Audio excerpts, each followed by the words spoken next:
Magandang araw mga idol at sa mga giliw kong tagapakinig sa aking channel. Nagkita-kita po tayo muli. Ako po ang inyong Tito Blair.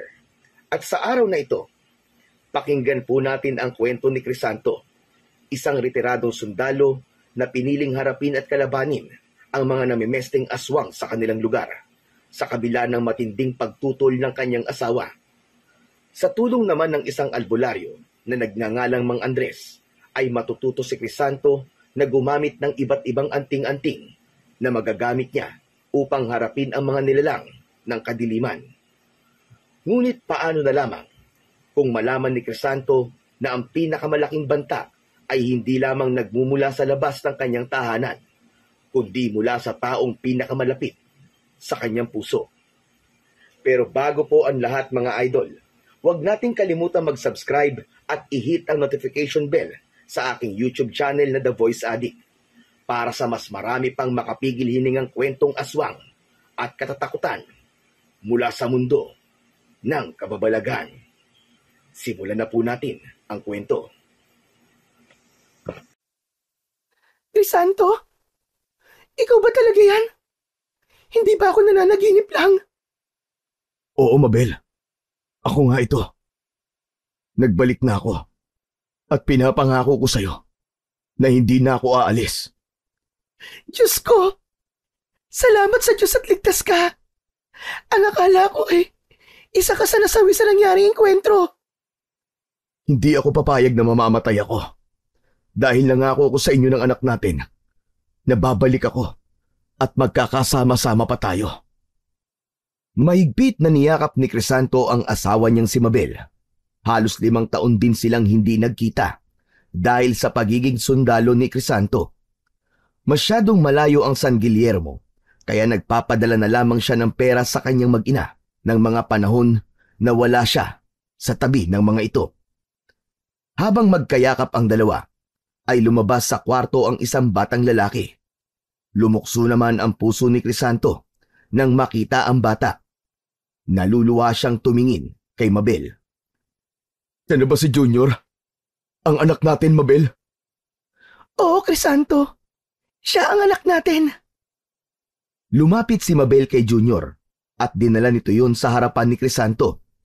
Lumuhod siya at hindi makapaniwalang pinagmasdan ang muka ng nag-iisa niyang anak. Mas lalo siyang natuwa sa saya dahil kamukhang kamukha niya si Junior. Junior, anak? Ako ang tatay mo. Tahimik si Junior na nakatingin lamang kay Crisanto. Kitang-kita sa mata ng bata ang pagtataka. Dahil alam niya na hindi siya kilala ng bata. 2 taon pa lamang si Junior nung huling beses silang nagkita. Nagtanong si Junior kay Mabel kung sino si Crisanto. May kirot sa puso ni Crisanto dahil hindi siya kilala ng sarili niyang anak. Ngunit naiintindihan niya ang bata. Anak, siya si Papa Crisanto mo. Siya ang papa mo. Anak, ang laki-laki mo na. Hindi ako makapaniwala na babalik ako rito, na ganyan na ang itsura mo. Manang-mana ka sa kagwapuhan ko. Nagdalawang isip si Junior bago dahan-dahang lumapit kay Crisanto. Pinagmasdan nito ang mukha ni Crisanto. Nagtanong si Junior kung siya nga ba talaga ang tatay nito. Oo, anak. Ako nga ang tatay mo. Pasensya na kung matagal ako nawala. Pero pinapangako ko, hindi na ako muling aalis dito sa bahay natin. Araw-araw na tayo magkakasama. Babawi ako sa inyo ni mama mo sa mga taong hindi niyo ako nakasama. Kailangan ko lang talaga magtrabaho sa malayo noon. Pero nandito na ako ngayon, anak. Hindi na kita iiwan muli. Hindi ko na kayo iiwanan ng mama mo. Dahang-dahang ngumiti si Junior at tila unti-unting napalapit ang loob kay Crisanto. Nang yakapin ni Crisanto ang anak, ay gumanti ito ng yakap sa kanya na mas lalong nagpaluha sa kanya. Humigpit ang yakap ni Crisanto sa kanyang anak. Sa wakas, naramdaman niyang buo na muli ang kanyang pamilya. Kinagabihan, sa maliit na mesa sa kanilang kusina, ay masayang nagsalo-salo sa hapunan sina Crisanto, Mabel at Junior. Nagluto si Mabel ng sinigang na baboy na paboritong ulam ni Crisanto. Kaya naman naging magana ang pagkain ni Crisanto. Mabel, ang sarap talaga ng luto mo, grabe. Namiss ko to. Ang tagal na nung huling beses ako nakatikim ng sinigang na ganito kasarap. Nako, hindi ka pa rin nagbabago. Bulero ka pa rin. Totoong sinabi ko, masarap ka talaga magluto. Sigurado ako natataba na naman ako nito dahil sa mga luto mo. Ako lang naman kasi nagluluto para sa'yo. Kaya wala kang magagawa kundi masarapan sa mga luto ko. Saka, hindi lang ang luto mo masarap, Mabel. Pati ikaw mismo, masarap. Crisanto, ano ka ba? May batang nakikinig sa sinasabi mo. Ay, oo nga pala, pasensya na. Hindi ko kasi napansin si Junior eh. Nanggigigil kasi ako sa'yo. Nagtawanan silang dalawa at si Junior naman ay ngumiti lang na hindi naman naiintindihan ang sinabi ni Crisanto. Sa gitna ng kanilang masayang kwentuhan, biglang nagtanong si Mabel na may halong pag-aalala. Crisanto, hindi ka na ba talaga babalik sa pagiging sundalo? Hindi na, Mabel. Pinaaga ko na ang pagre-retiro ko. Sa huling engkwentro namin sa mga rebelde, natakot ako ng todo. Naisip ko, paano kung hindi na ako makabalik sa inyo? Ayoko nang umabot sa puntong iiwan ko kayo ng gano'n na lang. Kaya mula ngayon, wala ka nang dapat ipag-alala. Buwan-buwan may matatanggap akong pensyon mula sa gobyerno at may konti akong naipon na maaari nating gamitin pang negosyo. Mabubuhay pa rin tayo kahit wala na ako sa serbisyo. Sa wakas, Crisanto, makakahinga na ako ng maluwag. Gabi-gabi akong hindi mapakali, hindi makatulog. At dasal ako ng dasal na sana'y palagi kang ligtas. Lalo na kapag alam ko may engkwentro kayo. Iniisip ko, baka isang araw, may kumatok na lang sa pinto at sabihing wala ka na. Mabait ang Diyos sa atin kasi hindi niya hinayaan na may mangyaring masama sa akin. Teka, maiba ko, Mabel. Napansin ko lang, bakit parang napakatahimik dito sa San Guillermo? Malapit na ang piyesta pero parang lahat ng bahay ay sarado kagad kahit na ang aga pa. Crisanto, hindi na kagaya ng dati ang San Guillermo. At may dahilan kung bakit ganito na ang lugar na ito ngayon. Anong ibig mong sabihin? May mga aswang na sumasalakay dito at ang pinuno nila ay tinatawag na Silab. Sinasabing si Silab ang nagpasimuno ng lahat ng ito. Parang gusto niyang sakupin ang San Guillermo at gawing gaya niya ang mga tao rito. Totoo ba yung sinasabi mo, Mabel? Ang akala ko ba hindi ka naniniwala sa mga aswang? Noon yun, Crisanto.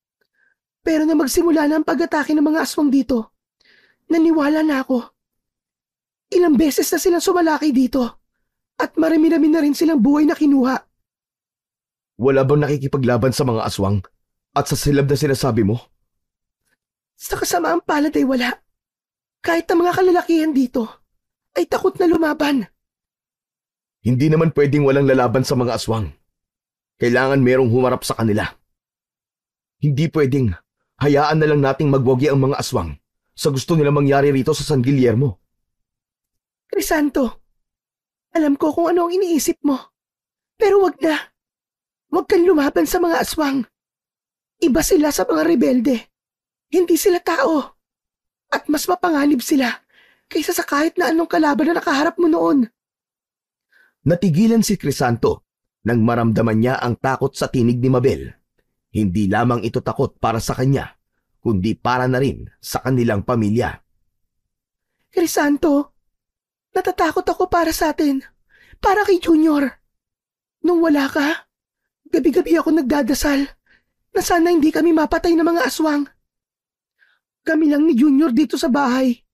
Natatakot ako na baka isang gabi ay kami naman ang bibiktimahin nila.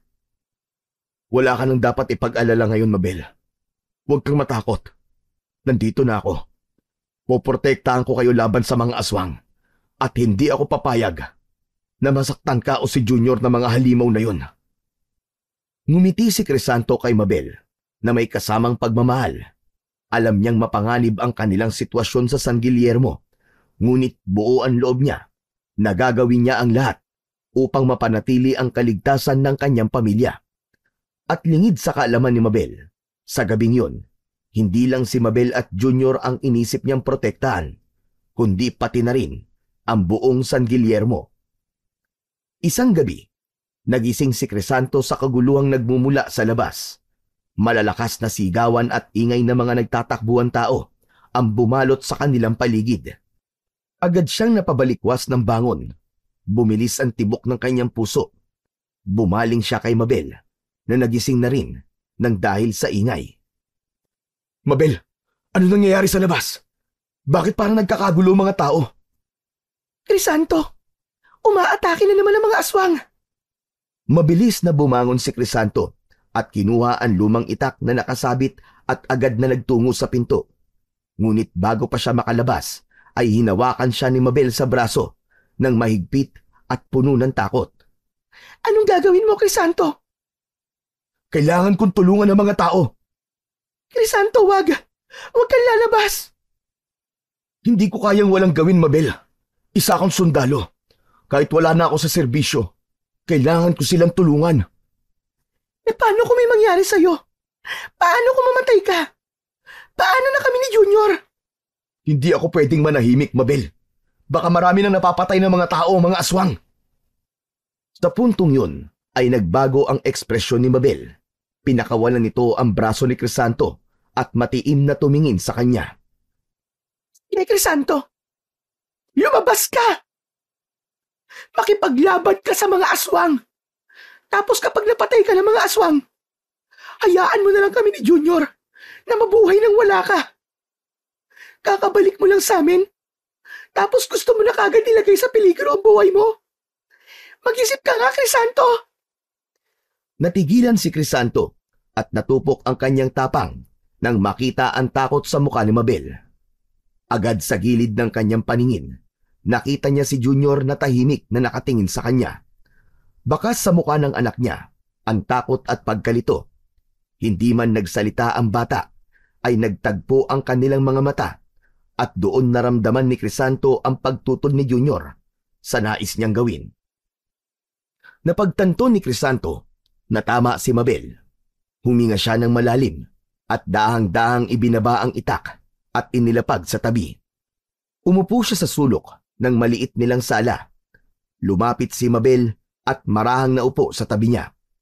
Niyakap siya nito ng mahigpit. Crisanto, naiintindihan ko ang kagustuhan mo makatulong. Pero gaya ng sinabi ko, ibang kalaban ng mga aswang. Hindi sila gaya ng mga rebelde na napapatay mo sa isang bala lang. Hindi ko alam, Mabel. Hindi ko alam kung anong gagawin ko. Gusto kong tumulong. Pero ayoko ring mawala kaagad dahil ngayong kulang ulit kayo nakasama ni Junior. Crisanto, kung minsan, kailangan nating maging matalino sa laban na pinapasok natin. Hindi mali kung pipiliin natin protektahan ang pamilya natin. Kaysa sa makipagsapalaran sa isang bagay na hindi natin alam kung mananalo tayo o hindi. Tahimik silang nagyakapan habang si Junior naman ay dahan-dahang lumapit sa kanilang dalawa at hinawakan ang kamay ni Crisanto. Nagbigay yun ng bahagyang gaan sa dibdib kay Crisanto. Inaya niyang magdasal sina Mabel at Junior para sa kaligtasan nila at ng mga tao na nasa labas. Kinaumagahan, lumabas si Crisanto ng bahay upang tingnan ang iniwang pinsala ng pag-atake ng mga aswang nung nakaraang gabi. Pansin niya ang katahimikan ng paligid. Nanlamig siya nang makita ang mga bakas ng natuyong dugo sa lupa. Nagkalat ang mga yon sa kalsada. Dahil doon, napagtanto niya na may mga taong namatay nung nakaraang gabi. Napailing na lamang si Crisanto at hindi pa rin makapaniwala sa mga nangyayari. Agad siyang bumalik sa bahay at bumungad si Mabel sa kanya habang nagliligpit ng mga pinggan sa mesa. Mabel, nakita mo ba yung nangyari sa labas? Maraming dugo. Nagkalat. Ang sakit isipin na may mga taong nasawi kagabi. Crisanto, masanay ka na. Hindi ito ang unang beses na nangyari ito sa San Guillermo. At malamang, hindi rin ito ang huli. Hindi tayo pwedeng masanay ng ganito, Mabel. Parang kinukundi na natin ang sarili natin na maging biktima. Dapat tayong lumaban. Huminto si Mabel at hinarap siya. Crisanto, isipin mo rin ang kaligtasan natin. Isipin mo ang anak mo si Junior. Kung lalaban ka, baka dugo mo naman ang kumalat sa kalsada. Ganito na lang palagi ang mangyayari dito sa San Guillermo. Baka mas mabuting umalis na lang tayo dito. Siguro, kailangan na nating lumayo. Maghanap tayo ng mas ligtas na lugar.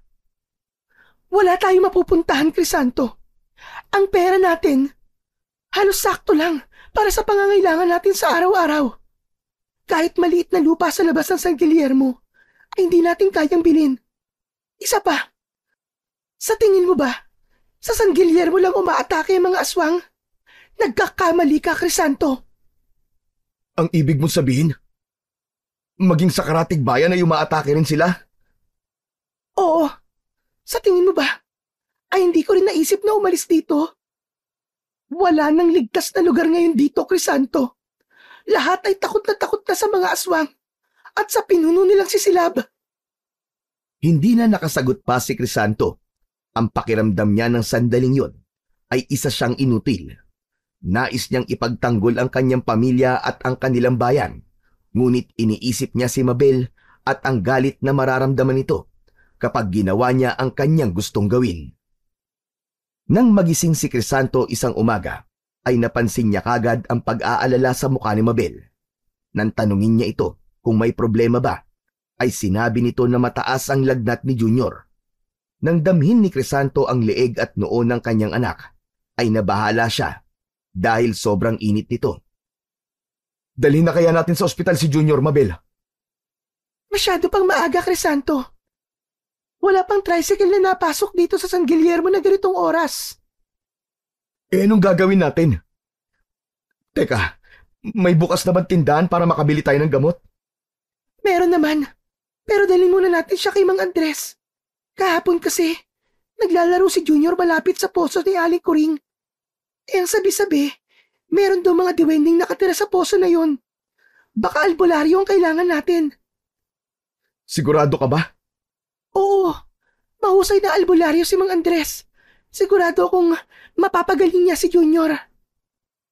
Hindi na nagdalawang isip pa si Crisanto at agad nilang binalot si Junior ng kumot at dinala sa bahay ni Mang Andres.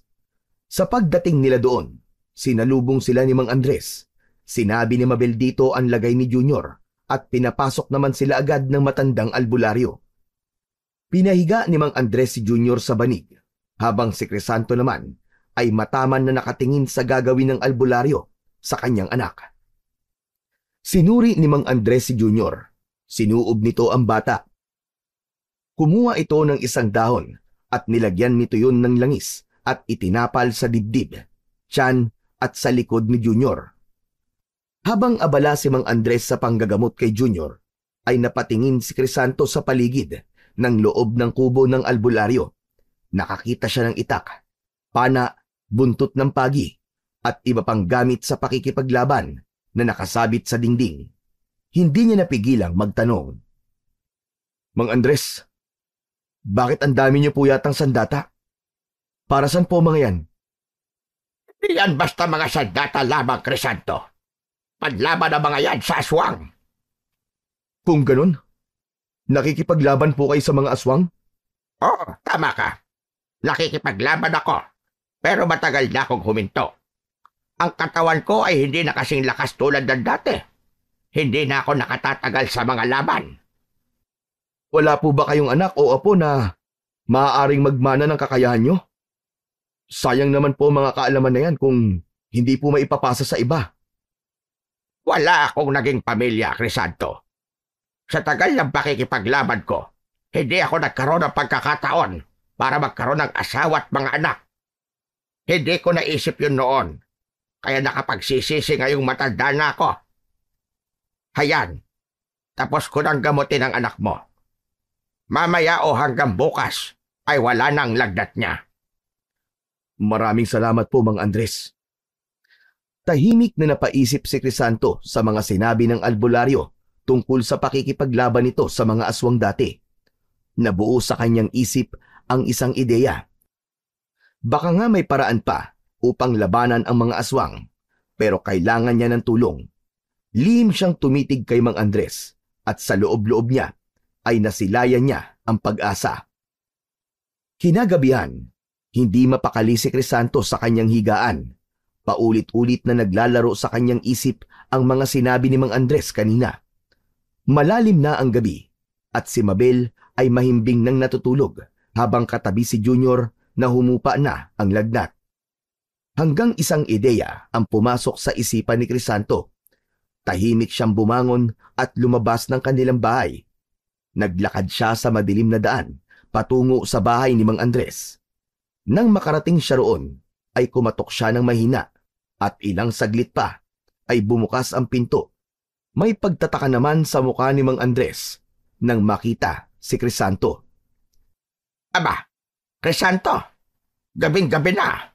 Anong ginagawa mo rito ng ganitong oras? Pasensya na po kayo, Mang Andres, kung nagtungo po ako rito ng alangaring oras. Pwede po ba akong pumasok? May ilang katanungan lang po kasi ako sa inyo. Sige, halika, tumuloy ka. Nilakihan ni Mang Andres ang pagkakabukas ng pinto. Pumasok si Crisanto. Tinindihan ng matanda ang gasera na nakapatong sa gitna ng maliit na lamesa. Magkaharap silang umupo. Ano bang itatanong mo sa akin, Crisanto? Mukhang mahalaga yan at nagpunta ka pa rito kahit gabing-gabi na. Ang totoo po niyan, Mang Andres hindi po kasi ako mapalagay. Hindi ko po maalis sa isip ko ang mga sinabi niyo tungkol sa pakikipaglaban niyo noon sa mga aswang. Gusto ko po marinig ang mga kwento niyo. Curious lang po kasi ako sa mga naging karanasan niyo noon bilang isang manunugis. Marami akong kwento tungkol sa pakikipaglaban ko sa mga aswang. Lalo na noong malakas pa ang aking katawan. Isa sa hindi ko makakalimutan ay nung tinawag ako ng kabilang baryo. Sabi nila, may pamilya raw na inaatake ng aswang. Nagdumating ako doon. Nakita ko ang nagkalat na dugo sa paligid ng bahay. Nakita ko mga bakas ng paa na papalayo. Kaya sinundan ko yon. Doon ko siya nakita. Isang babaeng aswang. Abalang-abala siya sa pagkain ng hita ng isang tao. Ginamit ko sa kanya ang aking punyal. Nagpambuno kami. Hanggang sa wakas ay napaslang ko siya. Napahanga si Crisanto sa kwento ni Mang Andres. Nakita niya sa matanda ang imahe ng isang matapang na mandirigma na nakipaglaban sa mga aswang. May iba pa po ba kayong kwento, Mang Andres? Marami pa, Crisanto. Isa pa ay nung nakalaban ko ang isang aswang na may pakpak. Tik-tik ang tawag doon. Mahirap siyang masundan dahil napakabilis niya. Pero wala siyang laban sa akin at sa aking mga anting-anting. Isa siya sa pinakamahirap ko na kalaban. Pero nagawa ko siyang mapatay. Napakahusay niyo po talaga kung ganun, Mang Andres. Pero paano niyo po nagagawang talunin ng mga aswang na yun? Siguro po, biyasa talaga kayo sa paggamit ng iba't ibang sandata. Hindi lang sandata ang sandigan ko sa pakikipaglaban sa mga aswang, Crisanto. Hindi ko magagawa yon kung wala ang mga anting-anting ko.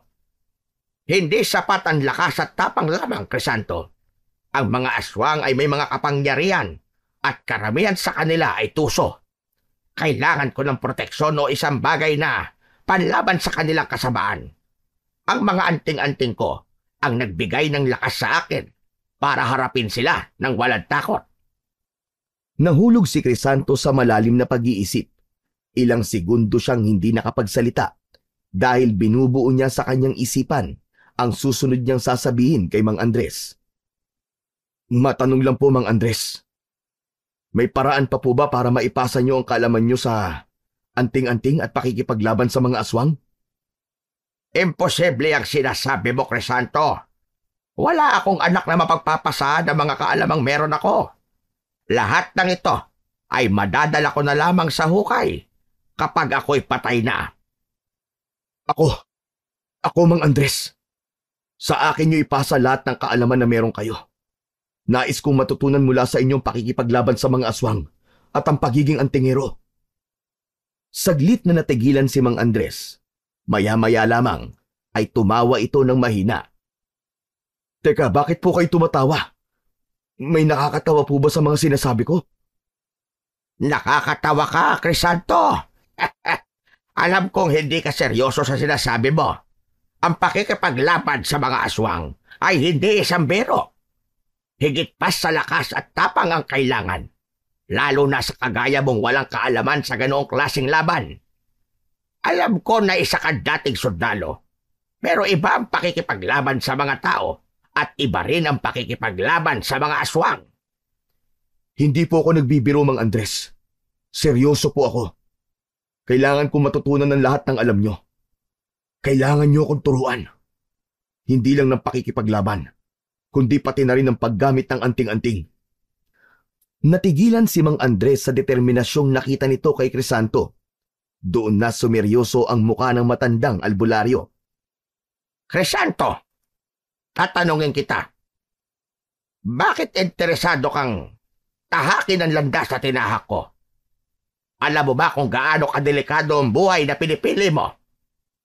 Alam ko po, Mang Andres. Pero natatakot akong patuloy na sumalakay ang mga aswang dito sa San Guillermo. Natatakot ako na baka isang araw ay pagharian na ng mga aswang ang lugar na ito. Sigurado ako na kung merong isang maglalakas loob na tumindig at lumaban, naniniwala akong susunod din ng iba. Kailangan natin ng pagbabago, Mang Andres. Kung talagang desidido ka, Crisanto, bumalik ka bukas ng umaga. Magkita tayo dito para simulan ang iyong pagsasanay. Pero tandaan mo, hindi ito basta-basta. Ang mga aswang ay walang awa.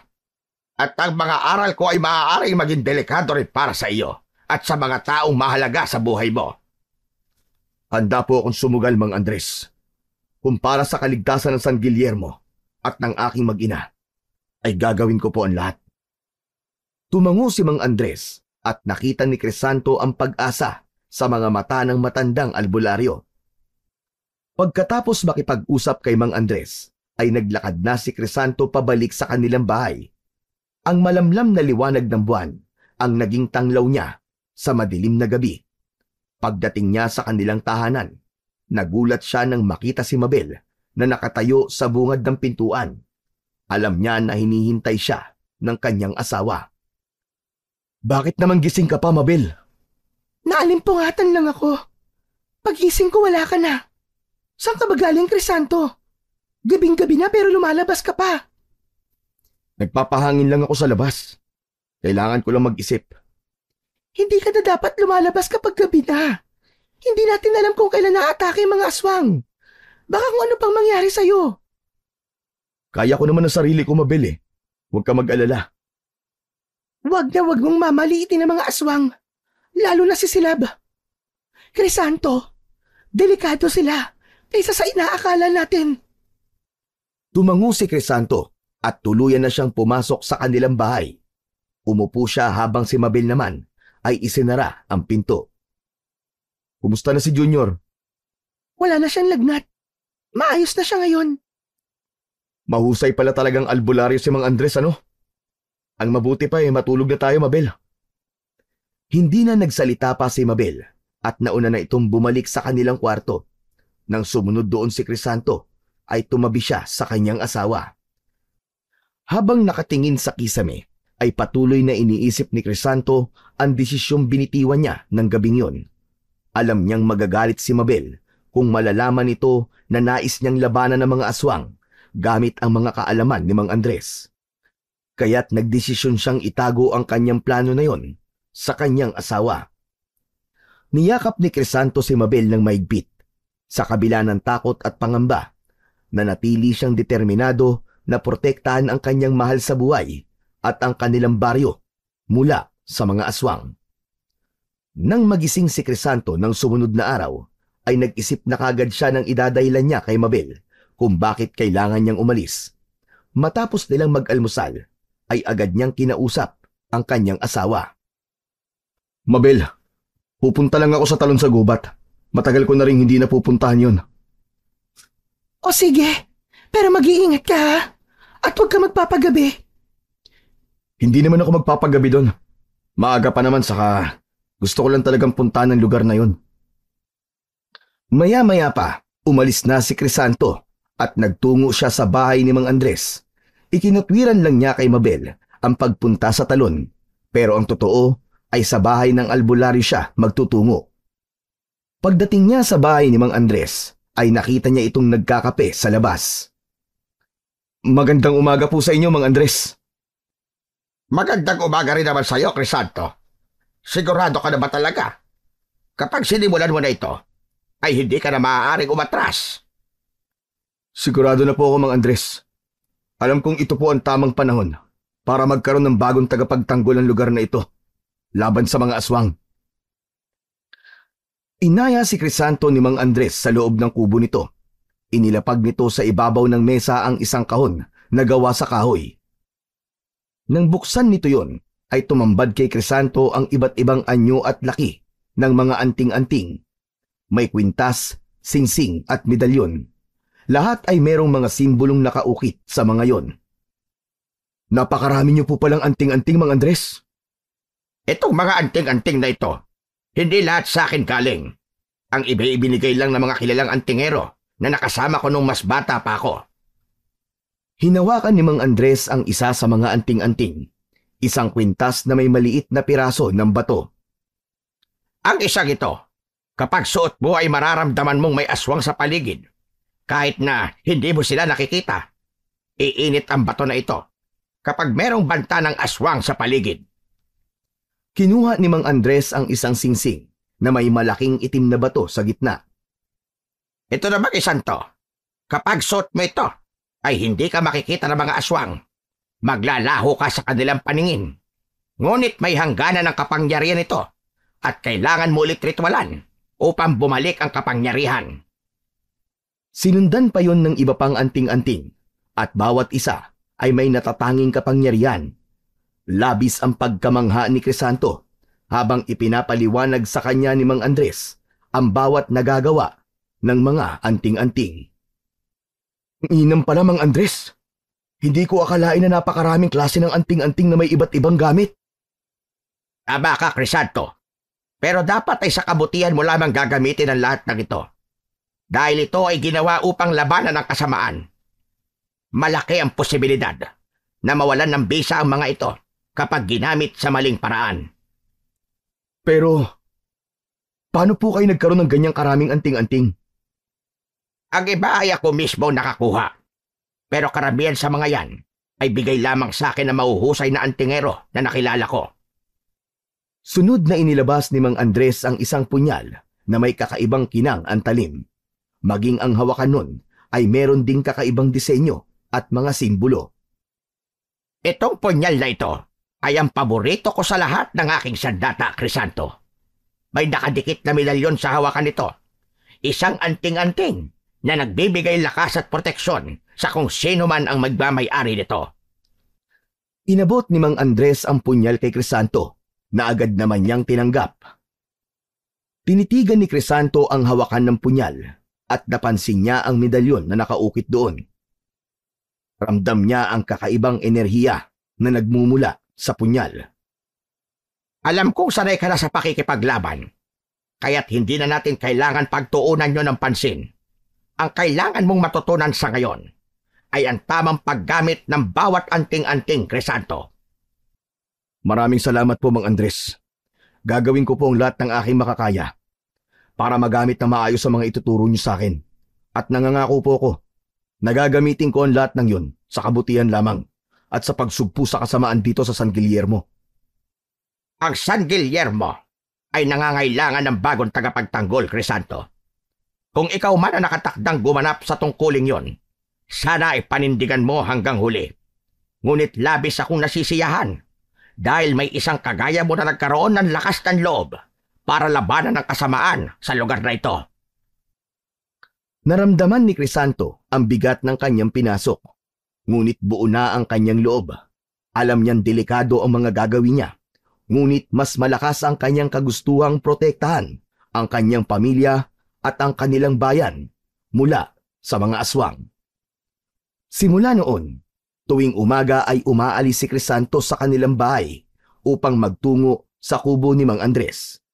Palagi niyang sinasabi kay Mabel na magtutungo lamang siya sa talon kahit hindi naman talaga.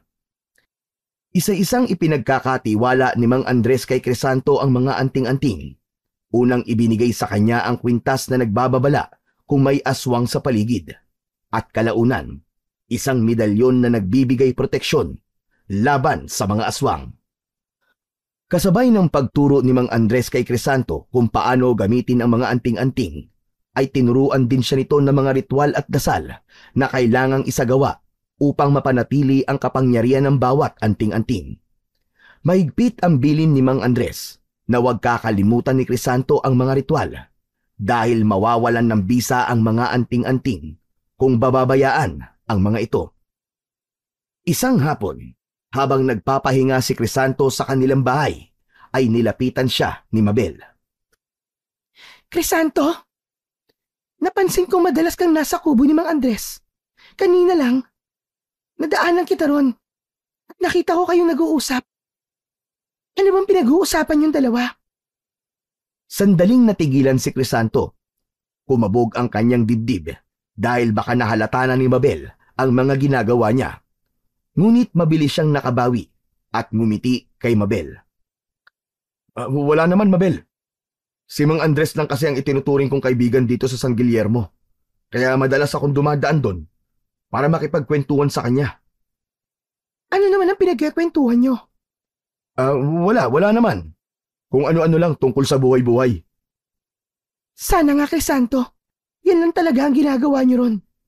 Hindi ko lang maiwasang magtaka. Bakit kailangan araw-araw? Huwag ka mag-alala, Mabel. Masaya lang ako na may kausap akong ibang tao dahil bukod sa'yo at kay Junior. Sa totoo lang si Mang Andres lang ang nagbibigay ng konting aliw sa akin dito. Ang dami niya kasing kwentong nakakatawa lalo na yung mga kalokohan niya nung kabataan pa niya. Ngumiti si Mabel, ngunit bakas pa rin sa mukha nito ang pag-aalala. Napabuntong hininga naman si Crisanto. Alam niyang kailangan niyang maging maingat dahil kung malalaman ni Mabel ang tunay niyang ginagawa, tiyak na hindi nito magugustuhan ang kanyang desisyon na humawak ng mga anting-anting at labanan ang mga aswang. Isang gabi, nagdesisyon si Crisanto na muling magtungo sa kubo ni Mang Andres. Bitbit niya ang isang bote ng alak dahil nais lamang niyang ipagdiwang ang kanyang proseso sa pagsasanay at magpasalamat kay Mang Andres. Pagdating niya sa kubo nito, ay agad na pumayag si Mang Andres na makipag-inuman kay Crisanto. Ayon sa matandang albularyo, ay matagal na itong hindi nakakatikim ng alak. Mang Andres, salamat sa lahat ng itinuro mo sa akin. Alam kong handa na akong harapin ng mga aswang, pero syempre, alam ko rin na marami pa talaga akong kailangan matutunan. Huwag kang mag-alala, Crisanto, dahil nandito lang ako para tulungan ka. Kapag may katanungan ka, ay huwag kang magdadalawang isip na kausapin ako. Maiba ako, Mang Andres. Narinig ko noon ang pangalan ni Silab kay Mabel. Sino ba talaga ang Silab na yun? Talaga bang napakalakas niyang aswang para katakutan siya ng mga tao rito sa San Guillermo? Hindi basta-basta ang aswang si Silab, Crisanto. Dati isa siyang tao na piniling yakapin ng pagiging aswang. May masalimuot din na dahilan sa kanyang pagiging aswang. Noon, sa pagkakaalam ko, isa siyang mahirap na mamamayan ng San Guillermo. Madalas siyang apihin, tuksuhin, at alipustahin ng mga tao dito dahil sa kanyang kahirapan at kaanyuan. Walang gustong makisama sa kanya. Kaya naman pinili niya maging aswang para makaganti. Ganun ho ba nangyari? Oo, tama ka. Nang makatagpo siya na matandang aswang na nag-alok sa kanya ng kapangyarihan, hindi siya nagdalawang isip na kunin ang pagkakataon na yon. Gusto niyang ipakita sa mga tao na hindi siya basta-basta. Simula noon, siya na ang pinakakinatatakutang aswang dito sa San Guillermo. Paraan niya yon ng pagpaparamdam ng paghihiganti sa lahat ng pag-aalipusta sa kanya. Pero Mang Andres, paano niyo nakuha ang ganoong lakas? Hindi lamang sa pagiging aswang ang dahilan ng kanyang lakas. May anting-anting si Silab. Isang bagay na hindi ko pa kailanman nakita sa ibang aswang. Ang anting-anting na yon ang nagbibigay sa kanya ng dagdag na lakas at bilis. Kaya nga siyang tinuturing na pinuno ng mga aswang sa lugar na ito. Siya ang nangunguna sa kanila. Teka, hindi ba siya kayang labanan ng mga manunugis o iba pang albularyo o kahit na mga antingero? Marami nang sumubok labanan si Silab. Maraming matatapang na lalaki, kabilang ang ibang antingero.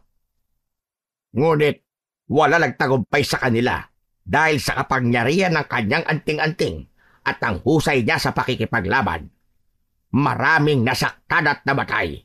At kahit ako, nagdesisyong wag na siyang harapin, lalo na ngayong matanda na ako. Kaya pala walang may lakas ng loob na labanan siya. Tama ka, Crisanto. Kaya natutuwa ko na may kagaya mo na kahit walang alam sa pakikipaglaban sa aswang at anting-anting, ay naisubukan na tapusin ang kasamaan ni Silab. At umaasa po ko na ito ang magiging simula para magkaroon din ng lakas ng loob ang ibang tao rito na lumaban. Pero, mabalik po tayo kay Silab. Kung ang anting-anting niya nagpapalakas sa kanya, may paraan po ba para mawala ang kapangyarihan ng anting-anting niya? Hindi mawawala ang kapangyarihan ng anting-anting, Crisanto. Ngunit kapag nawala sa katawan ni Silab ang anting-anting na yon, ay malaki ang tsansang humina siya at magkaroon ng pagkakataon na matalo siya. Sana po talaga kapag nagkaharap kami ni Silab, ay magtagumpay ako sa pagtalo sa kanya para bumalik na ang katahimikan at kapayapaan dito. Crisanto, matapang kang lalaki at nararamdaman ko ang determinasyon mo. Pero makipaglaban kay Silab ay higit pa sa pagkakaroon ng mga anting-anting at armas. Kailangan buo ang loob at paniniwala mo. Dahil kapag nakaharap mo siya, asahan mong gagamitin niya ang lahat ng kanyang lakas laban sa'yo. Lalo na kapag nalaman niyang gumagamit ka rin ng anting-anting. Tumango si Crisanto at mas lalo niyang naramdaman kung gaano kabigat ang responsibilidad na nakaatang sa kanyang balikat. Isang hapon, habang masayang nakikipaglaro sa labas ng bahay si Crisanto kay Junior, ay bigla niyang narinig ang pagtawag ni Mabel sa kanya mula sa loob ng kanilang bahay. Agad na tumigil si Crisanto sa pakikipaglaro at tumungo sa kwarto nila. Ngunit nang pagpasok niya, ay labis na nanlamig ang buo niyang katawan nang nakita niyang hawak ni Mabel ang mga anting-anting na iniwan niya sa isang maliit na kahon sa kanilang aparador. Mabel, bakit hawak mo mga yan? Crisanto, ano to mga anting-anting na to? Bakit meron ka nito? Yan ba? Kwan ibinigay lang yan ni Mang Andres sa akin. Umamin ka nga sa akin. Nagsasanay ka ba sa kanya na makipaglaban sa mga aswang? Kaya kanya binigyan ng anting-anting, ganun ba? Huwag kang magsisinungaling. Magsabi ka sa akin ng totoo, Crisanto. Hindi, Mabel. Proteksyon lang ang mga yan para sa atin at kay Junior. Alam mo naman, di ba, na madalas ang pag-atake ng mga aswang dito sa San Guillermo. Mabuti nang meron tayong proteksyon kahit papano. Maniwala ka. Hindi ako nagsasanay para gamitin ang mga yan sa pakikipaglaban. Kasi alam kong magagalit ka kapag ginawa ko yun. Alam kong may itinatago ka sa akin. Huwag kang magsinungaling sa akin, Crisanto. Mabel, totoo ang sinasabi ko. Hindi ako naghahandang makipaglaban. Kailangan lang natin ng proteksyon lalo na't patuloy pa rin ang pag-atake ng mga aswang. Ayokong may mangyaring masama sa atin o kaya kay Junior. Kahit samahan pa kita ngayon kay Mang Andres para siyang magsabi sa iyo ng totoo. Hindi na napigilan pa ni Mabel ang emosyon nito at tuluyan na itong napaiyak. Alam ni Crisanto na takot ang kanyang asawa. Crisanto, natatakot ako. Ayoko makipaglaban ka sa mga aswang dahil ayoko mapahamak ka. Ilang taong kang nawala sa amin ni Junior at ngayong nandito ka na. Ang gusto ko lang ay masiguro ko na hindi ka mawawala sa amin ng habang buhay. Lumapit si Crisanto kay Mabel at niyakap ito ng mahigpit. Wala kang dapat ipag-alala, mahal ko. Wala akong balak makipaglaban sa mga aswang. Gusto ko lang masiguro na ligtas tayo ni na Junior. Kaya humingi ako ng anting-anting kay Mang Andres. Humigpit ang yakap ni Mabel kay Crisanto, ngunit sa loob ni Crisanto ay naroon ang pangamba na baka sa susunod ay mahuli na siya ni Mabel sa totoong ginagawa nila ni Mang Andres. Isang gabi, habang naghahapunan, ay napansin ni Crisanto ang pananahimik ni Mabel. Hindi sanay si Crisanto na ganon ng kanyang asawa, kaya alam niya na mayroong problema o iniisip si Mabel. Matapos nilang kumain, ay niligpit na ni Mabel ang pinagkainan nila at dinala sa likod ng bahay kung saan naroon ang hugasan nila ng mga pinggan. Sinundan ni Crisanto roon si Mabel at agad niya itong kinausap. Mabel, may problema ba, mahal ko? Wala. Hindi ako naniniwalang wala. Ang tahimik mo kanina. Tapos ngayon parang galit ka sa akin. Hindi mo nga ako tinitignan eh.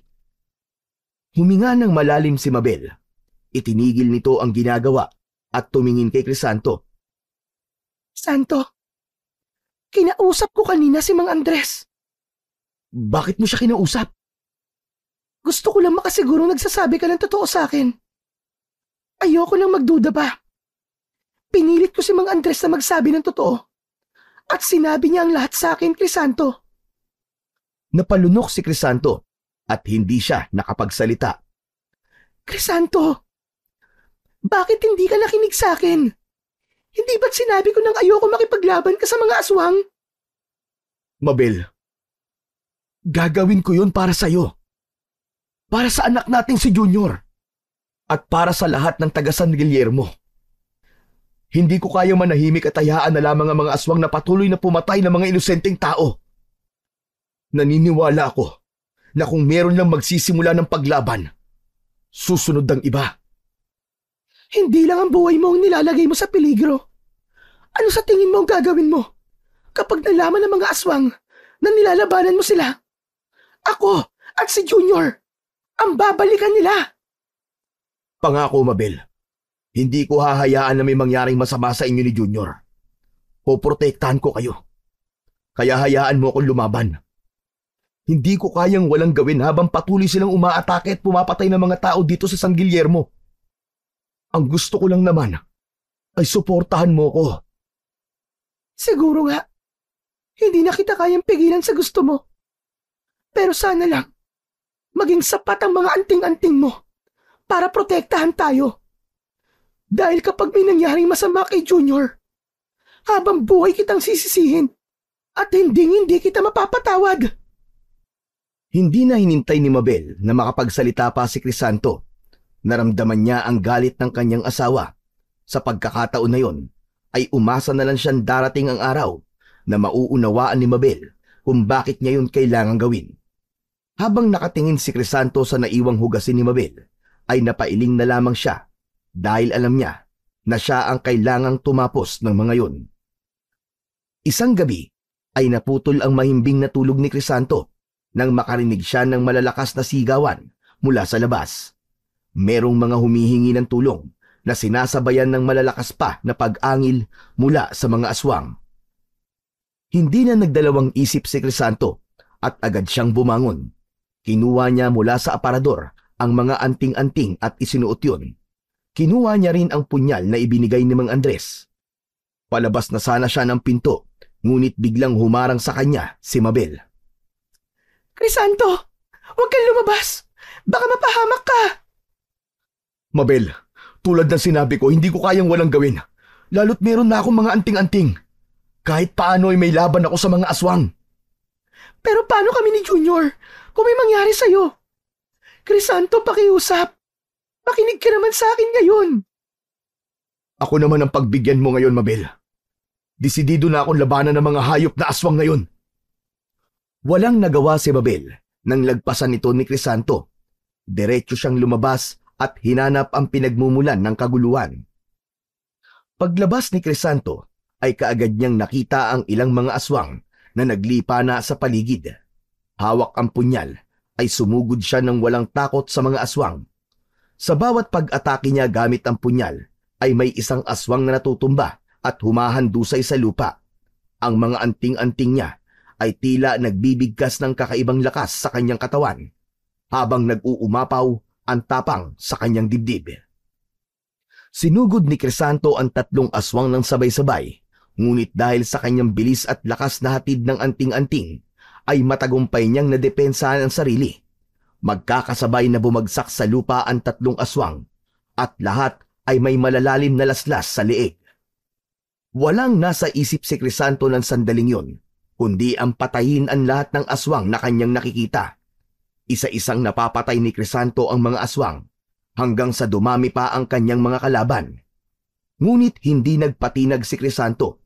Nagmistulang bagyong walang awat ang kanyang mga galaw. Sa bawat sugat na kanyang natatamo, ay tila mas lalong lumalakas pa ang kanyang loob.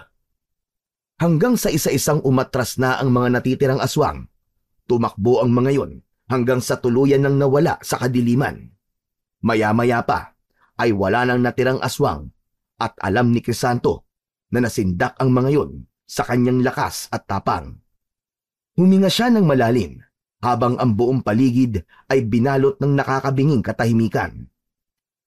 Pagkatapos ng laban, dahan-dahang lumabas ang mga tao mula sa kanilang mga bahay.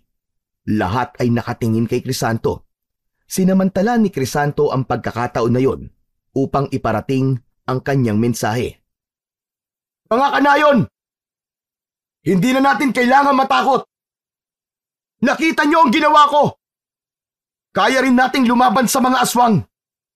Pero kailangan ko kayong lahat. Kailangan natin ang isa't isa para tapusin ang pamiminsala nila sa atin. Kung sino ang handang lumaban, lumapit lang sa akin at sabay nating hahanapin ang kalayaan mula sa takot. Tumingin ang mga tao sa isa't isa. May halong kaba at pag-aalinlangan sa kanilang mga mata. Bumagsak ang balikat ni Crisanto nang isa-isang nagbalik sa kanilang mga tahanan ang mga tao. Sumilay ang lungkot sa mukha ni Crisanto, ngunit hindi niya ipinakita na pinanghinaan siya ng loob. Hanggang sa may isang lalaki na may matipunong katawan ang naglakad papalapit kay Crisanto. Nang humarap ito kay Crisanto, ay iniabot nito ang kamay nito sa kanya. Pare, ako si Banjo. Matagal ko nang gustong lumaban sa mga aswang. Pero hindi ko alam kung paano o kung sino ang may lakas ng loob na mamuno. Kaya't makakaasa ka. Nasasama ako sa iyo sa labanang ito. Maraming salamat, Banjo. Ako naman si Crisanto. Masaya ako na kahit isa ay merong nais na sumama sa akin na makipaglaban sa mga aswang. Isa-isang tiningnan ni Banjo ang mga taong nanatili sa labas at bigla itong sumigaw. Mga kanayon! Tama si Crisanto! Panahon na para lumaban tayo sa mga aswang! Sila ang dapat manginig sa takot at hindi tayo! Ngunit sa kabila ng sinabing yun ni Banjo, ay walang iba pang naglakas ng loob na lumapit. Tahimik na lamang na nakamasid ang mga tao kay Crisanto at kay Banjo. Mga duwag! Mga duwag kayo! Hayaan mo na lang sila, paring Banjo. Hindi ko man nakuha ang tiwala nila ngayon. Alam kong darating ang araw na dadami tayong makikipaglaban para sa kalayaan ng San Guillermo. Sa takot mula sa mga aswang. Maraming salamat sa iyo, Banjo. Walang anuman, Crisanto. Bukas ng umaga magkita tayo sa bahay ni Mang Andres. Kailangan mo masanay sa pakikipaglaban sa mga aswang, gaya ng ginagawa niya sa akin. Makakaasa ka na pupunta ako kay Mang Andres bukas. Nakangiting tumango si Crisanto. Kahit paano ay masaya siya dahil alam niya na sa mga susunod na laban ay meron na siyang magiging kasangga at makakatulong. Pagbalik ni Crisanto sa bahay nila matapos makipaglaban sa mga aswang, ay sinalubong siya ng malamig na katahimikan. Nakaupo si Mabel habang matiim na nakatingin sa kanya. Tumitig siya sa kanyang asawa at maya-maya pa ay naging matalim ang mga mata nito. Hindi ka na talaga nagpapigil. Inilagay mo na sa peligro ang buhay mo. Hindi lang yon, pati ang buhay namin ni Junior. Ginawa ko yun para sa inyo, Mabel. Para iligtas hindi lang ang pamilya natin, kundi pati na rin ang buong San Guillermo. Hindi ko kayang hindi lumaban sa mga aswang. Kung di tayo lalaban, patuloy lang tayo mabubuhay sa takot. Masyado ka nagpapakabayani, Crisanto. At alam mo ba ang mangyayari sa mga bayani? Palagi silang namamatay. Iniisip mo ba talaga ang kahihinat na ng ginagawa mo? O ang iniisip mo lang ay ang sarili mo? Hindi agad nakapagsalita si Crisanto. Masakit para sa kanya na hindi maintindihan ng kanyang asawa ang kanyang nais ipaglaban. Tahimik siyang lumapit kay Mabel at dahang-dahang inilapag ang kanyang kamay sa balikat nito. Hindi ko hahayaan na may mangyaring masama sa inyo ni Junior, Mabel. Sana, kahit dyan man lang ay maniwala ka sa akin. Lalaban ako. Hindi dahil gusto ko maging bayani, kundi dahil yun ang nararapat. Hindi tumugon si Mabel. Tumalikod na lang ito at nagtungo sa kanilang kwarto. Nagdesisyon si Crisanto na hayaan na lang muna ang gabi na lumipas at umaasa siyang darating ang araw na maiintindihan siya ng kanyang asawa. Pagsapit ng umaga ay nagising si Crisanto sa malakas na pagtapik ni Mabel sa kanyang balikat. Napabalikwas siya ng gising dahil akala niya ay kung ano na ang nangyayari. Bakit, Mabel? May nangyayari ba? Bumangon ka na dyan, Crisanto. May kailangan kang makita sa labas. Anong meron, Mabel? Bakit hindi mo nalang sabihin sa akin ngayon ang dapat kong makita? Basta, lumabas ka na lang at tignan mo. Nagtaka si Crisanto na may halong kaunting kaba. Mabilis niyang isinuot ang kanyang damit at lumabas ng kwarto. Sa pagbukas niya ng pinto, ay nanlaki ang kanyang mga mata sa kanyang nakita. Isang malaking grupo ng kalalakihan ang nakatayo sa labas ng kanilang bahay. Sa unahan ng mga yon ay nakatayo si Banjo. Ngumiti ito nang makita si Crisanto. Agad na lumapit si Banjo kay Crisanto. Banjo, anong ibig sabihin nito? Bakit napakaraming tao dito? Crisanto, pagkatapos ng ginawa mo kagabi, marami sa amin na nagising. Napagtanto naming lahat na tama ka. Hindi namin kailangan matakot sa mga aswang. Ang mga kalalakihan dito ay mga taong handang sumama sa'yo. Nais nilang tumulong sa'yo para ipaglaban ang San Guillermo. Ano? Seryoso ka ba, Banjo?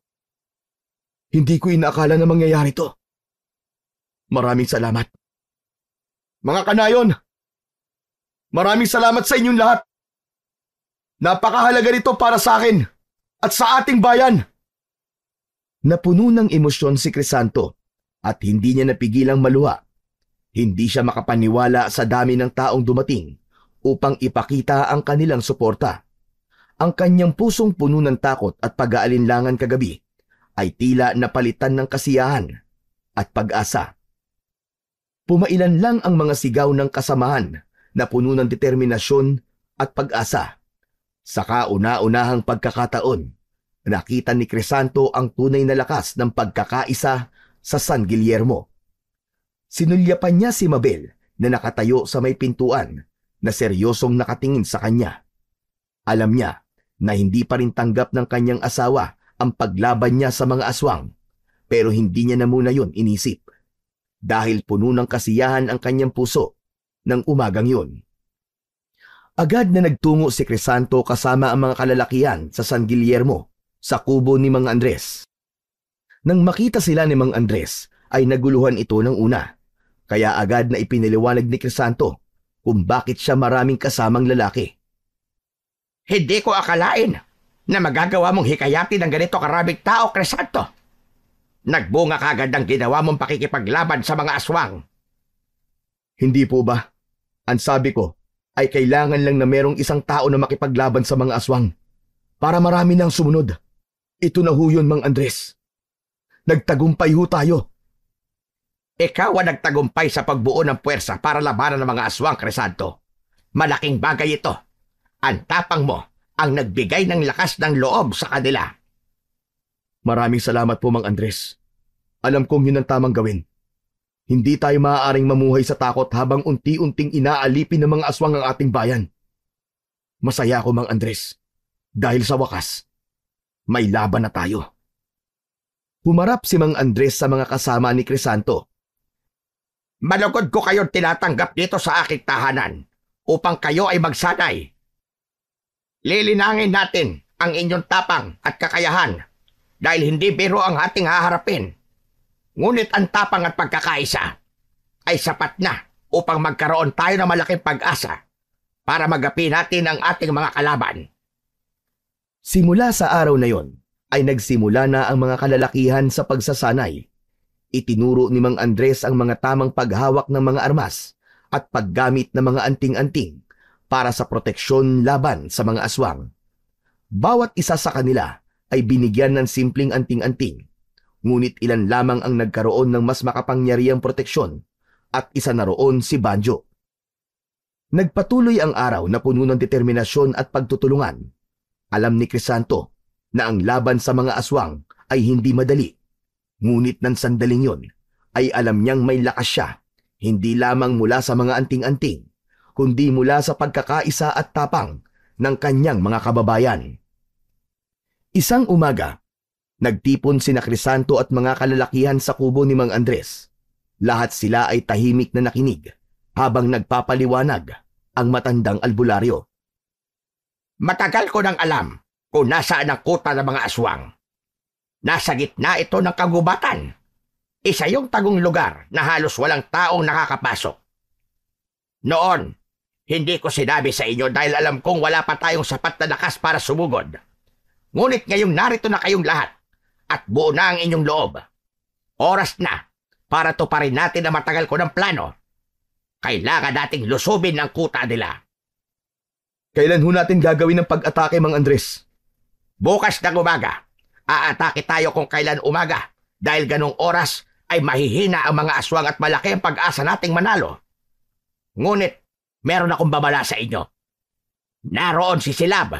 Hindi siya katulad ng ibang mga aswang. Kahit sa liwanag ng araw ay kaya niyang makipaglaban dahil may anting-anting siya na nagbibigay sa kanya ng lakas.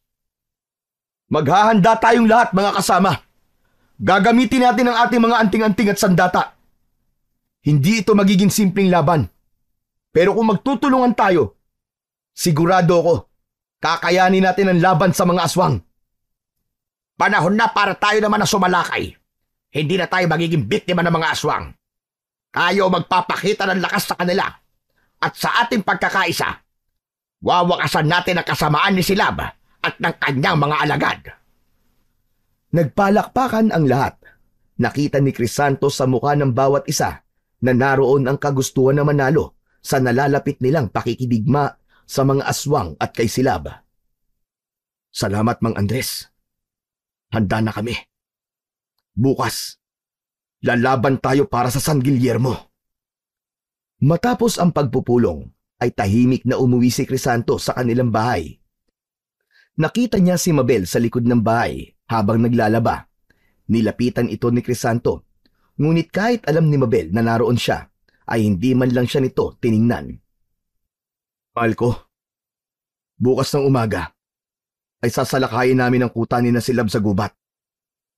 Natigilan si Mabel sa pagkukusot ng mga damit at tumingin sa kanya ng may halong kaba at pagtutol. Kailangan niyo pa bang gawin yun, Crisanto? Hindi ba pwedeng hayaan niyo na lang ang mga aswang? Baka mas lalo silang magalit sa atin. Mabel, mas malaki ang tsansa naming manalo kapag sumalakay kami sa umaga. Mas mahina ang mga aswang kapag may liwanag. Alam kong delikado pa rin, pero yun na lang ang paraan para matigil na ang panggugulo nila Silab dito sa San Guillermo. Crisanto, ayoko lang na ilagay mo sa peligro ang buhay mo. Hindi mo ba talaga naiisip kung gaano kadelikado ang gagawin niyo? Naiintindihan ko ang takot at pangamba mo. Pero hindi maaaring palagi tayong matatakot. Kailangan nating gumawa ng hakbang para matapos na ang kalbaryo ng mga tao dito sa San Guillermo. Hindi na sumagot pa si Mabel. Tahimik nitong ipinagpatuloy ang paglalaba. Ngunit alam ni Crisanto na mabigat pa rin ang loob ni Mabel sa kanya. Ngunit kahit anong sabihin ni Mabel, ay buo na ang loob ni Crisanto na sumalakay sa kuta ni na Silab bukas ng umaga. Kinabukasan ng umaga, Nagtipon-tipon ang mga kalalakihan sa labas ng kubo ni Mang Andres. Naroon sina Crisanto at Banjo, kasama ang iba pang mga lalaking naghahanda para sa laban. May halong kaba at determinasyon ang kanilang mga muka habang nakikinig kay Mang Andres. Kahit umaga tayo sasalakay, tandaan nyo na hindi ibig sabihin nun ay hindi lalaban ng mga aswang sa atin. Gamitin nyo ang mga natutuhan nyo sa ating pagsasanay. Protektahan natin ang isa't isa at sikapin natin na walang mamamatay sa atin kahit na isa. Makalipas ang ilang sandali, ay sinimulan na nila ang paglalakbay patungo sa gitna ng gubat kung saan nakatago ang kuta ng mga aswang. Naging mahaba ang kanilang paglalakbay at inabot yon ng ilang oras. Tanghali na nang sa wakas ay narating nila ang sinasabing kuta nila Silab. Marami roong maliliit na mga kubo. Ang buong kuta ay napapalibutan ng mga matataas na puno at matitinik na mga halaman, kaya hindi agad mapapansin ang kuta sa unang tingin. Nagtaka si Crisanto dahil tila walang kahit isang aswang ang naroon. Nagsimula na silang maghalughog sa kuta. Isa-isa nilang pinasok ang mga kubo. Pumasok si Crisanto sa isang kubo, ngunit wala siyang nakita kundi mga bakanting lamesa at upo ang natakpan ng mga alikabok. Maging sa iba pang mga kubo ay ganun din ang kanilang nakita. Walang bakas ng kahit isang aswang. Mang Andres, sigurado ba kayo na ito ang kuta nila Silab? Bakit kahit isang aswang ay wala? Sigurado ko, Crisanto. Ilang beses kong sinubaybayan ng mga aswang dito noon. Hindi sila umaalis dito. Nagpatuloy sila sa pag-iinspeksyon sa kuta ng mga aswang, ngunit wala silang natagpuan kahit na anong senyales ng mga aswang. Napaisip si Crisanto. Naguluhan at nadismaya siya sa kinalabasan ng pagtungo nila roon. Wala na silang ibang nagawa kundi magdesisyon na umalis at bumalik na sa San Guillermo. Nang makalabas na sila sa kagubatan, ay humintungo na sila. Tinawag ni Mang Andres ang atensyon nilang lahat. Ayon kay Mang Andres, ay maaari nang umuwi ang lahat at tatawagin na lang ulit sila kapag meron ulit na pagpupulong sa susunod nilang hakbang. Umalis na ang mga kalalakihan habang nananatiling nakatayo si Crisanto sa tabi ni Mang Andres. Sinundan niya si Mang Andres papunta sa bahay nito, kung saan magkatabi silang umupo sa mahabang bangko sa labas ng kubo. Dismayado po ako sa nangyari kanina. Pero wag po kayo mag-alala. Hindi ko naman po kayo sinisisi. Alam ko na meron nangyari na hindi nating kontrol. Akala ko ay ito na ang araw ng simula ng pagbagsak ng mga aswang na yon.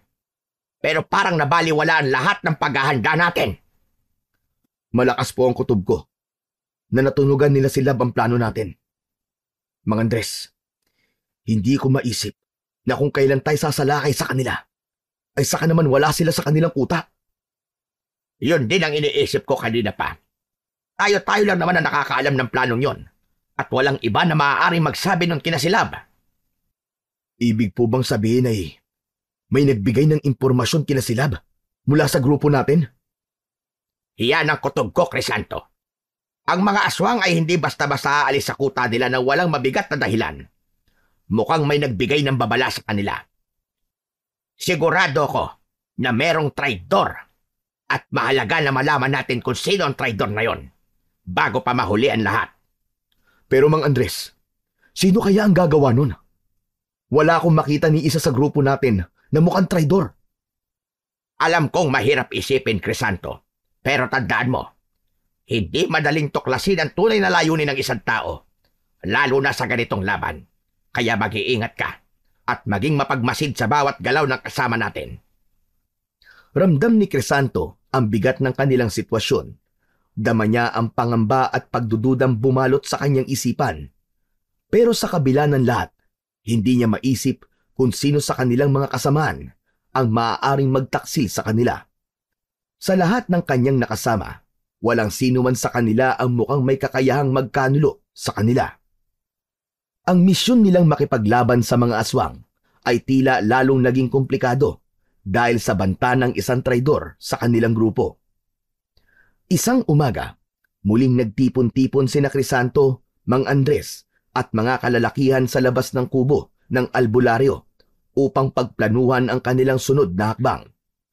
Tahimik na nakinig ang lahat habang nagsasalita si Mang Andres sa unahan.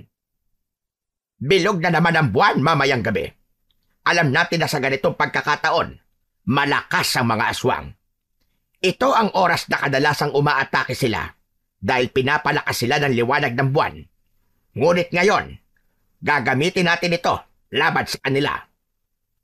Nagtinginan ang mga kalalakihan at ang iba'y halatang kinakabahan. Nagpatuloy naman si Mang Andres sa kanyang pagsasalita. Ang plano natin ay gulatin ang mga aswang. Kaya't bago pa sila makalapit sa mga bahay at makapanakit ng kahit na sino, magtatago tayo sa dilim at doon natin sila sasalubungin. Kapag nakarinig kayo ng hudyat, saka tayo sasalakay na sabay-sabay. Huwag tayo magpapakita ng takot. Ito na ang pagkakataon natin para mapatay ang mga aswang na matagal na sumasalakay sa ating bayan. Matapos ang masinsinang plano at paghahanda, naghiwa-hiwalay na ang mga kalalakihan. Dala ang kanilang mga armas at anting-anting. Umuwi na rin si Crisanto sa kanilang bahay. Sa pagdating niya sa bahay, ay naabutan niya si Mabel na naghihintay sa sala. Tahimik ito, ngunit halatang hindi maganda ang timpla.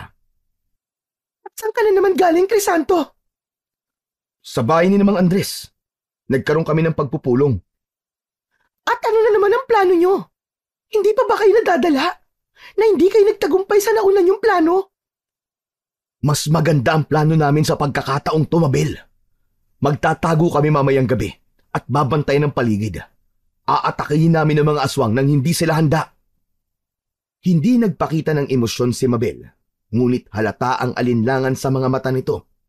Hinawakan ni Crisanto ang balikat ng kanyang asawa, ngunit hindi ito tumugon. Tahimik lang si Crisanto. Ramdam niya ang patuloy na pagdududa ni Mabel sa kanyang mga desisyon at aksyon na ginagawa laban sa mga aswang. Kinagabihan, nagtipon-tipon ulit ang mga kalalakihan. Pinagplanuhan nila ng mabuti ang kanilang mga posisyon at nagtago sila sa mga likod ng puno at madilim na sulok. Matyaga silang naghintay sa pagdating ng mga aswang.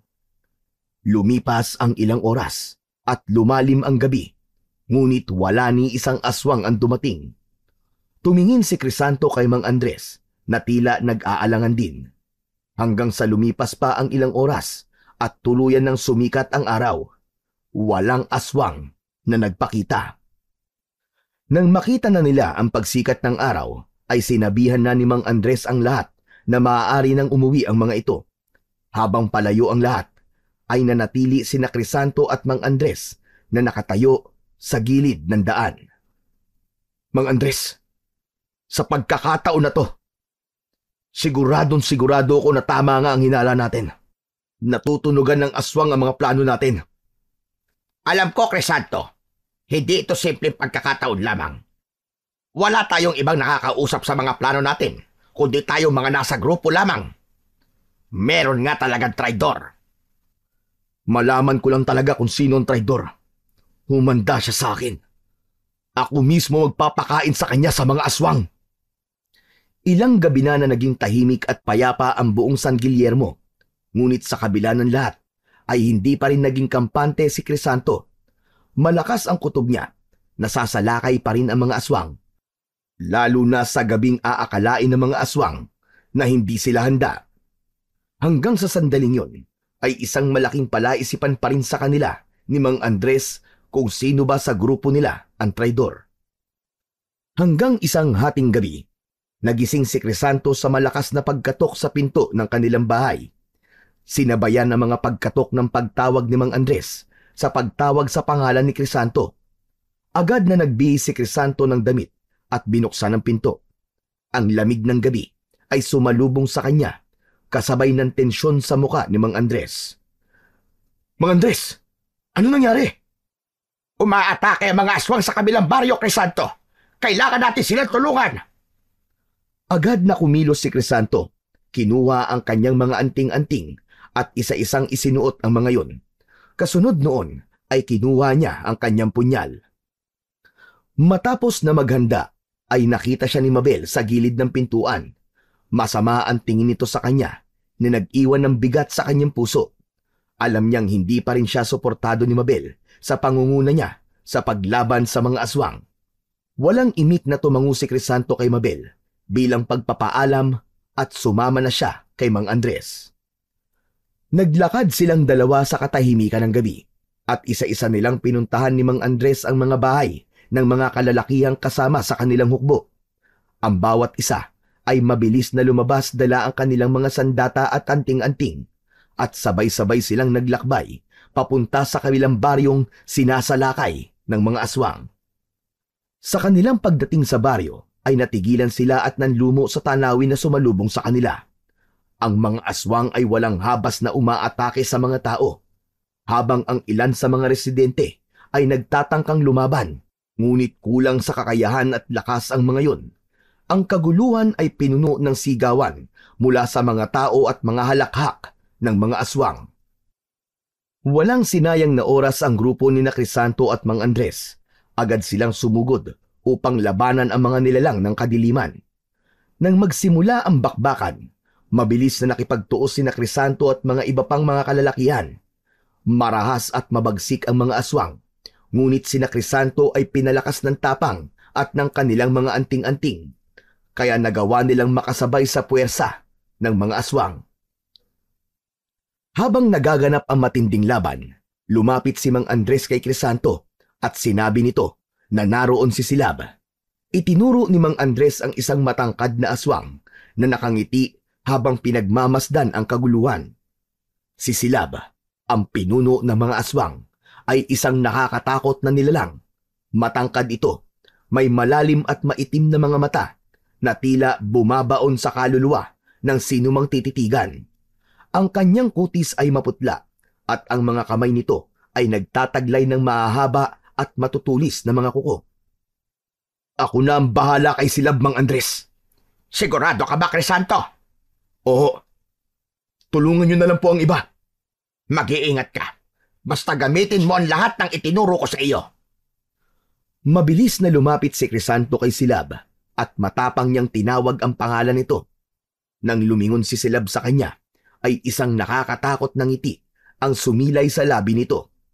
Doon niya nakita ang matutulis nitong mga pangil. Crisanto! Sa wakas, nagkaharap din tayong dalawa. Paano mo nalaman ang pangalan ko? Maraming bagay ang hindi mo alam, Crisanto. Maraming lihim ang nagtatago sa bawat sulok ng inyong baryo. At hindi mo alam kung sino ang tunay mong mga kaaway.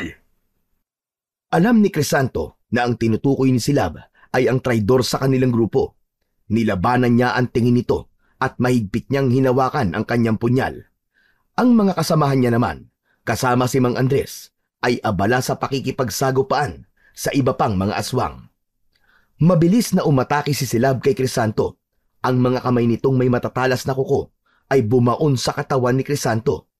Sa kabila ng sugat na natamo niya, ay hindi nagpakita ng takot si Crisanto. Si Crisanto naman ngayon ang umatake. Sinubukan niyang saktan at sugatan si Silab gamit ang kanyang punyal.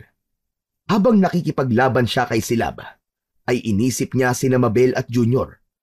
Inisip niya na kapag napatay niya si Silab, ay mabubuhay ng walang takot ang kanyang pamilya at ang lahat ng nasa San Guillermo.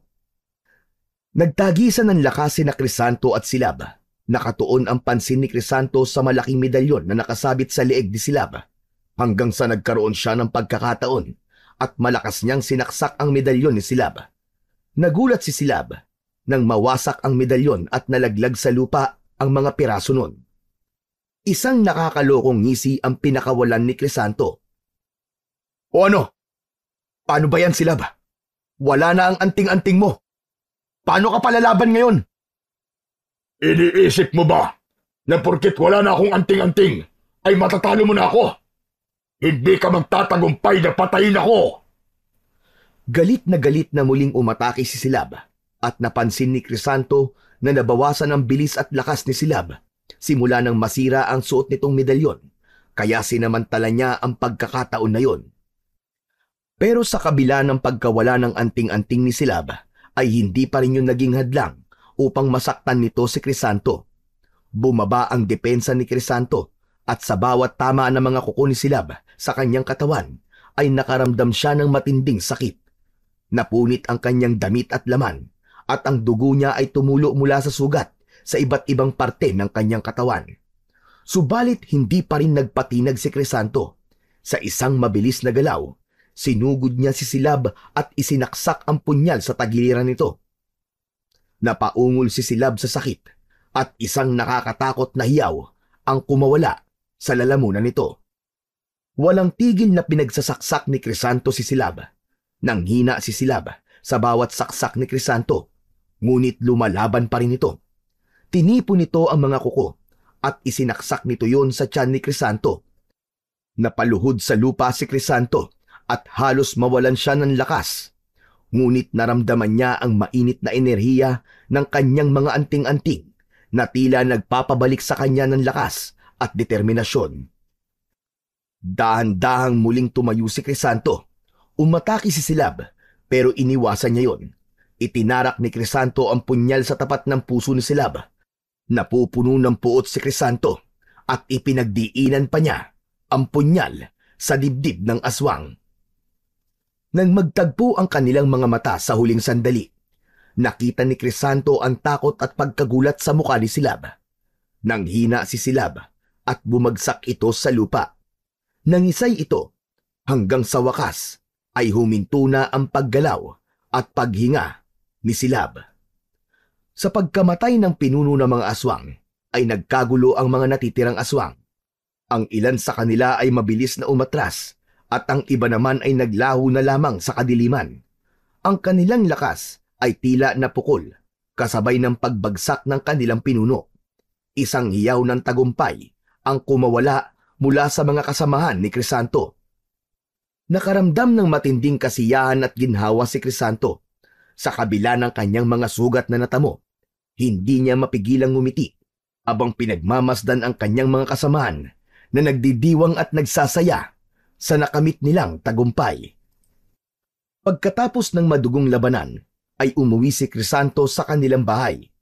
Masaya siya sapagkat sa wakas ay wala na si Silab, wala na ang pinuno ng mga aswang, at alam niyang magagalak si Mabel sa balitang sasabihin niya rito. Sa pagpasok niya sa kanilang tahanan, ay laking gulat niya nang sinugod siya ni Mabel ng saksak sa balikat. Luhaan nito at may puot sa muka. Muntik nang masaksak siya ni Mabel sa dibdib, ngunit sa huling segundo ay nagawa niyang pigilan ang kamay nito. Naghalo ang takot at pagkalito sa mukha ni Crisanto habang pilit niyang pinipigilan si Mabel. "Mabel!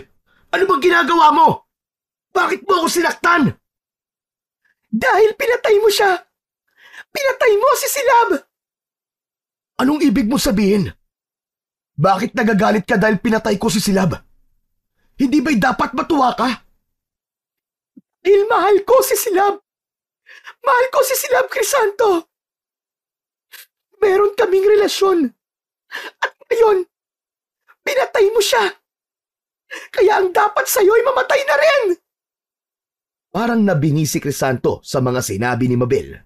Hindi siya makapaniwala. "Kung ganun, ikaw ang nagsasabi kay Silab ng mga plano namin?"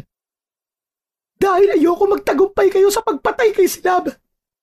Dahil mahal na mahal ko siya. Mahigpit na pinisil ni Crisanto ang kamay ni Mabel, kaya nabitiwan nito ang hawak na kutsilyo. Malakas siyang tinulak ni Mabel at mabilis itong tumakbo palabas ng bahay. Agad naman na sinundan ni Crisanto si Mabel, ngunit mabilis siyang naglaho sa kanyang paningin. Magdamag na hinanap ni Crisanto si Mabel, ngunit hindi siya nagtagumpay. Tila isa itong bula na basta nalang naglaho sa hangin. Sa mga sumunod na araw at buwan, ay patuloy pa rin si Crisanto sa paghahanap sa kanyang asawa. Ngunit sadyang mahusay si Mabel sa pagtatago, kaya hindi niya na ito natagpuan. Napakasakit ng pagtataksil ni Mabel, at ang puso ni Crisanto ay nanatiling wasak sa pag-iisip na ang babaeng minahal niya ay piniling pagtaksilan siya para sa isang nilalang na tulad ni Silab. Mag-isang itinaguyod ni Crisanto ang anak nilang si Junior. Kinakaya niya ang lahat sa kabila ng matinding lungkot at pangungulila. Naging kasangga niya si Mang Andres na noon ay nagdesisyon na ipamana kay Crisanto ang lahat ng anting-anting nito upang maging ganap ng antingero si Crisanto. Labis na nagpasalamat si Crisanto sa tiwalang ibinigay ni Mang Andres sa kanya. At sa bawat araw na lumilipas ay patuloy na umaasa si Crisanto na darating ang araw ay babalik si Mabel. Kahit alam niyang imposible nang maghilom ang sugat na iniwan nito sa kanyang puso. Sa kabila ng lahat, nanatiling buo ang loob ni Crisanto na protektahan ang San Guillermo laban sa mga aswang gamit ang kanyang mga anting-anting at kaalaman na ipinasa sa kanya ni Mang Andres.